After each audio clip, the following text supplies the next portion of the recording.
दोस्तों नमस्कार। क्या वाकई इस देश में सरकार अगर बदल जाए तो मौजूदा सरकार जेल में होगी? यह सवाल कोई दूसरा शख्स नहीं उठा रहा है, बल्कि कांग्रेस अध्यक्ष मल्लिकार्जुन खड़गे ने इस बात का जिक्र किया। महज 20 सीटों का अंतर था। वो 20 सीट अगर हमारे पास आ जाते, हमारी सरकार बन जाती और मौजूदा सरकार जेल में होती। मौजूदा सरकार का मतलब इस देश के प्रधानमंत्री हैं, इस देश के गृह मंत्री हैं, इस देश के वित्त मंत्री हैं, इस देश के कॉमर्स मिनिस्टर हैं, इस देश के तेल मंत्री हैं। कौन है इस दायरे में? या फिर इस देश के भीतर अर्थव्यवस्था के साथ जिस तरीके का खिलवाड़ लगातार होते चला जा रहा है, उसमें कोई दूर की बात नहीं है कि अब कांग्रेस इसको बहुत करीबी से देखने की स्थिति में आ चुकी है कि सरकार इकोनॉमी को कैसे चला रही है, कॉरपोरेट को कैसे मदद कर रही है। और उस इकोनॉमी का कच्चा चिट्ठा अगर वाकई सरकार बदलते ही सामने ले आया जाए तो फिर मौजूदा सरकार तो जेल में होगी। यह कोई इतना आसान वक्तव्य नहीं है, लेकिन इसके पीछे की हकीकत को हमें लगता है आज आपको समझना होगा। क्योंकि इस देश के भीतर में दिवालिया कंपनियों को लेकर एनसीएलटी बना, आईबीसी बना। हुआ क्या? लाखों करोड़ रुपए का चूना बैंकों को लग गया। जितनी रकम वसूलनी थी उतनी तो वसूली नहीं जा सकी, और जितनी कम कीमत में कॉरपोरेट, जो मित्र कॉरपोरेट थे, करीबी थे, उनको जो सौंप दिया गया वह कौड़ियों के मोल था। इस देश के भीतर में हर मिनिस्ट्री के साथ जो निजीकरण और मोनेटाइजेशन का दौर चला, वो लाखों करोड़ का बकायदा सरकारी नीति का हिस्सा है। क्या वो सब कुछ सामने आ जाना चाहिए? इस देश में इन्वेस्टमेंट का पूरा खाका डिसइन्वेस्टमेंट को लेकर जिस रास्ते चला, जिन्हें मिला, सरकार की क्या कमाई हुई या क्या नुकसान हुआ, इस देश के राजस्व को कितना चूना लग गया, क्या सब कुछ सामने आ जाना चाहिए? इस देश के भीतर में जो खनन हो, यानी कोयले से जुड़ा हुआ हो, या फिर लोहे और अयस्क से जुड़े हुए जो भी माइंस हो, उसको लेकर जो कमाई इस देश के भीतर में चंद कॉरपोरेट्स की हुई, बावजूद इसके इस देश में आयातित कोयला मंगाया गया, यानी कोयला बाहर से लाया गया। वो ऑस्ट्रेलिया से आ रहा था, वो मलेशिया से आ रहा था, वो इंडोनेशिया से आ रहा था, और इस देश के भीतर में लगातार कोयले को निकालना भी महंगा क्यों पड़ने लगा? क्या ये फाइल सामने आनी चाहिए? इस देश के भीतर में पूरा मैनिपुलेशन का खेल जो शेयर बाजार में चला, इलेक्शन के दिन चला, इलेक्शन के रिजल्ट के दिन चला, इलेक्शन के रिजल्ट से एक दिन पहले एग्जिट पोल को लेकर चला, और उसके बाद चाहे वह हिडेनबर्ग की रिपोर्ट आई हो या फिर गाहे बगाहे किसी भी दिन किसी भी मौके पर जो लाखों करोड़ के वारे न्यारे हो जाते हैं और उस पर कोई नजर सेबी की होती नहीं है। और अब तो सेबी की चेयरमैन भी उस दायरे में खड़ी की जा चुकी हैं, वह भी कांग्रेस के जरिए, और वह भी तथ्यों के साथ। तो क्या यह समूची फाइल सामने आ जाएगी तो फिर इस सरकार में बचेगा कौन? दुनिया के बाजार में तेल सस्ता दर सस्ता होता चला गया, और होते होते आज की तारीख में $68 प्रति बैरल है। और अगर बेंट क्रूड ऑयल की जिक्र करेंगे तो वह 69 प्रति बैरल है। यानी जब भारत में तेल, पेट्रोल, डीजल की कीमतें बढ़ी थी, उस समय $100 से पार प्रति बैरल तेल मिल रहा था, और सरकार ने कहा था दुनिया के बाजार में महंगा तेल है। लेकिन आज तो यह 68 और 69 पर आकर टिक गया है। फिर भी इस देश में लोगों को राहत नहीं है। इतना ही नहीं, उससे दुनिया के बाजार में जो तेल की कीमत 30% से ज्यादा रियायत में रशिया से भारत ने तेल लिया, लेकिन क्या जनता को लाभ हुआ? यानी पूरी इकोनॉमिक ढांचे को इस दौर में तेल की इकोनॉमी चला रही थी। और इस दौर की इकोनॉमी का सच कांग्रेस के सामने अब इसलिए है क्योंकि अब उसकी संख्या पार्लियामेंट के भीतर विपक्ष के तौर पर है। तमाम अलग अलग पार्लियामेंट्री कमेटियों में विपक्ष की मौजूदगी है, और अब तो पीएसी के चेयरमैन भी केसी वेणुगोपाल हो गए हैं, जो कांग्रेस के जनरल सेक्रेटरी हैं। तो सारी जानकारी तथ्यों के साथ अगर आ रही है, तो इस दौर में जो कॉरपोरेट डील हो रही थी जो कॉपरेटिव्स के भीतर 6 लाख करोड़ से ज्यादा की मौजूदगी और उसको लेकर भी जो हेर फेर के आरोप कांग्रेस लगा रही है, और इन सब के बीच विपक्ष और कहें कॉपरेटिव से जुड़े हुए अलग अलग ऑर्गेनाइजेशन और पॉलिटिशियंस जो बीजेपी के नहीं हैं, वह जिन बातों का जिक्र कर रहे हैं, क्या वो पूरी की पूरी फाइल सामने आ जानी चाहिए और फैक्ट के साथ आ जानी चाहिए? यह भी एक अजीबोगरीब परिस्थिति है कि जिस देश में खुद प्रधानमंत्री डिजिटल इकोनॉमी का जिक्र करें, उस देश में बॉन्ड के एवज में अडानी जो पेमेंट करे वो 6,000 करोड़ का कैश पेमेंट कर दे, अपने ही सबसे करीबी कॉरपोरेट के जरिए कैश की परिस्थिति। और प्रधानमंत्री मोदी की अंतर्राष्ट्रीय यात्राओं के मद्देनजर जहां पर भी जिस भी देश में गए, उस देश के साथ भारत के आर्थिक संबंध मजबूत हुए। लेकिन अगर तथ्यों को परखिएगा तो भारत के हुए या नहीं हुए, लेकिन भारत के कॉरपोरेट के जो सरकार के करीब है, उनके आर्थिक संबंध और व्यापारिक संबंध और बिजनेस डील उनके भीतर ज्यादा तेजी से आ गई। आज ही जब हम आपसे बात कर रहे हैं तो नैरोबी में जो वहां का अंतर्राष्ट्रीय हवाई अड्डा है, उसके रिपेयर के लिए 1.8 बिलियन डॉलर की डील 2 साल के लिए की गई है। एक नए एयरपोर्ट को बनाने में 1.3 बिलियन डॉलर लगते हैं और उससे ज्यादा रिपेयर का पैसा। वहां पर नारे लग रहे हैं, नारे किसके खिलाफ लग रहे हैं? उसके खिलाफ लग रहे हैं जिनको यह डील दी गई। डील किसे दी गई?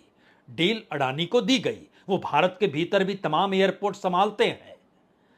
अंतर्राष्ट्रीय तौर पर दुनिया के बाजार और विकसित देशों के बैंकों के जरिए जो लोन भारत के उन कॉरपोरेट्स ने उठाया है, वो उनकी अपनी साख नहीं, बल्कि मौजूदा वक्त में सरकार के साथ उनकी करीबी नजर आती है। तो क्या सभी फाइल एक एक करके इस दौर में खुल जानी चाहिए और यह बात खुले तौर पर आनी चाहिए? इतना ही नहीं, चीन के साथ व्यापारिक संबंधों का भी खाका आप देखिएगा तो आप डर जाएंगे। ऐसी परिस्थिति में कैसे व्यापार चीन के साथ बढ़ता चला गया। इन तमाम परिस्थितियों में अगर अब कांग्रेस अध्यक्ष इस बात का खुले तौर पर जिक्र करे कि अगर हमारी सरकार सिर्फ 20 सीट का तो अंतर था, सरकार बन जाती तो ये सब जेल में होते, तो क्या एक आर्थिक अपराध की परिस्थितियां भारत की अर्थव्यवस्था की पॉलिसी के साथ जुड़ चुकी है, जिसको कानूनी रूप नीतियों के आसरे सरकार पहना देती है, और उसी आसरे अब मल्लिकार्जुन या कहें कांग्रेस इस बात को समझने लगे हैं कि अगर इन बातों का जिक्र बंद हो जाएगा तो फिर इस देश की आर्थिक नीतियों के जरिए इस देश को कितना खोखला कॉरपोरेट के आसरे बना दिया जाएगा। तो क्यों नहीं इस बात का जिक्र करें और खुले तौर पर अब मसला चुनाव भर का नहीं है, मसला तो उसके बाद भारत की उन आर्थिक पॉलिसीज का है।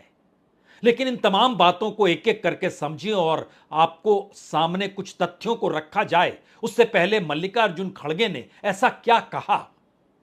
पहले तो बोलते थे 400 हुआ, इस बार 400 का कहा गया, 400 का 240 में आया। अगर हम सिर्फ 20 सीट लेते तो ये सब लोग जेल में रहते थे, ये सब लोग जेल में रहते थे और रहने के काबिल है। कांग्रेस अध्यक्ष मल्लिकार्जुन खड़गे इस तेवर के साथ पहली बार बोले हैं। इससे पहले राहुल गांधी जरूर जिक्र किया करते थे कि वो अधिकारी, वो नौकरशाह, वो ब्यूरोक्रेसी समझ ले, जब हम सत्ता में आएंगे तो किसी को बख्शा नहीं जाएगा। और इस दौर में कांग्रेस अध्यक्ष मल्लिकार्जुन खड़गे ये कहने से कतरा नहीं रहे हैं कि सिर्फ 20 सीटों का खेल था और अगर वो इधर से उधर हो जाती तो फिर मौजूदा वक्त के तमाम लोग जेल में बंद होते। हमारी टीम ने दरअसल इस पर बड़ा काम किया कि ये कौन सी परिस्थितियां मौजूदा वक्त में नीतियों के आसरे इस देश की इकोनॉमी से या तो खिलवाड़ कर रही है या फिर एक ऑर्गेनाइज्ड वे में इस देश की उस ब्लैक मनी को भी वाइट करने की दिशा में कदम सरकार बढ़वा चुकी है, जहां पर उसकी अपनी भागीदारी इस देश की आर्थिक नीतियों के साथ जुड़ गई है। यानी जो चेक एंड बैलेंस था वो खत्म हो गया। हमें लगता है उस हमारी पूरी टीम ने जिस बात का जिक्र किया उसमें महत्वपूर्ण एक एक चीज बजट की नीतियों से लेकर मौजूदा वक्त तक की परिस्थितियां हैं।